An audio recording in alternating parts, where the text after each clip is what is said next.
তো বন্ধুরা, আমি এখন ইংরেজিতে যা কিছু লিখবো সেটা কিন্তু বাংলাতে হয়ে যাবে অটোমেটিকলি।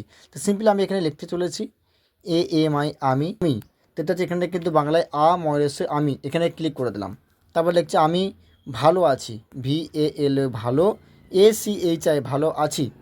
তারপর এখানে আপনি যা কিছু টাইপ করবেন ইংরাজিতে সেটা কিন্তু বাংলাতে হয়ে যাবে। সিম্পলি আমি লিখছি ওপেন, OPEN ওপেন। দেখতে পাচ্ছি এখানে কিন্তু বাংলায় চলে এসছে, ওপেন হয়ে যাচ্ছে। এই সেটিংটি করার জন্য সর্বপ্রথম আপনাকে কী করতে হবে, আপনার মোবাইলের সেটিংটি ওপেন করতে হবে। সেটিংয়ের মতো আসার পর উপরে সার্চ বার একটা আইকন পাবেন, এই সার্চ আইকনে ক্লিক করবেন। এখানে ক্লিক করার পর সিম্পলি আপনি সার্চ করবেন কিবোর্ড, KEYBOARD কিবোর্ড। কিবোর্ড লেগে সার্চ করার পর আপনার সামনে দুরকম অপশান চলে আসবে। যেমন প্রথমে একটা অপশান দেখতে পাচ্ছেন জেনারেল ম্যানেজমেন্ট, আপনাকে এই অপশানের মধ্যে ক্লিক করতে হবে। এই অপশানের মধ্যে আসার পর নিচের দিকে আবার একটি অপশান পাবেন জিবোর্ড সেটিংস, আপনাকে এই অপশানের মধ্যে ক্লিক করতে হবে। তারপরে সর্বপ্রথম যে অপশানটি আছে ল্যাঙ্গুয়েজ, আপনাকে এই অপশানের মধ্যে ক্লিক করবেন। তো আপনি কী করবেন, এখানে অ্যাড কিবোর্ড এই অপশানে ক্লিক করবেন। তারপর এখান থেকে বাংলা বা হিন্দি যে কোনো একটা ভাষা চুজ করবেন।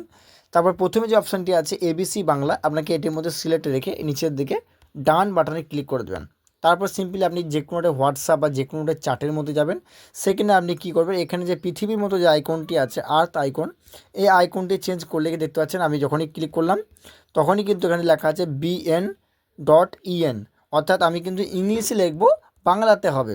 আর আমি যদি পৃথিবীটা আবার ক্লিক করি সিম্পলি এখানে লেখা আছে ইংলিশ, অর্থাৎ আমি যা কিছু টাইপ করবো সেটা কিন্তু ইংলিশিতেই হবে। আর আপনি যদি স্পেস বাটনটাকে লং প্রেস করেন তখনও আপনার সামনে কিন্তু ল্যাঙ্গুয়েজ অপশানগুলো চলে আসবে যে আপনি কোন ভাষাতে টাইপ করতে চাইছেন। ABC বাংলা এই অপশানে ক্লিক করে দিলে আপনি এখানে যা কিছু লিখবেন সেটা কিন্তু বাংলাতে অটোমেটিক হতে থাকবে। তো বন্ধুরা, দেখতে পাচ্ছেন এই ছিল মূলত আজকের এই ছোট্ট ভিডিও। আশা করছি ভিডিওটি দেখে আপনারা ব্যাপারটি বুঝতে পেরেছেন। যদি এখনও পর্যন্ত কারি কোনো কনফিউজ থাকে বা কোনো প্রবলেম থাকে অবশ্যই আমাকে কমেন্ট করে জানাতে ভুলবেন না। চ্যানেলে নতুন হয়ে থাকলে চ্যানেলটি সাবস্ক্রাইব করুন, ভিডিওটি ভালো লাগলে ভিডিওটি লাইক করুন আর কমেন্ট করে জানিয়ে দিন কেমন লেগেছে।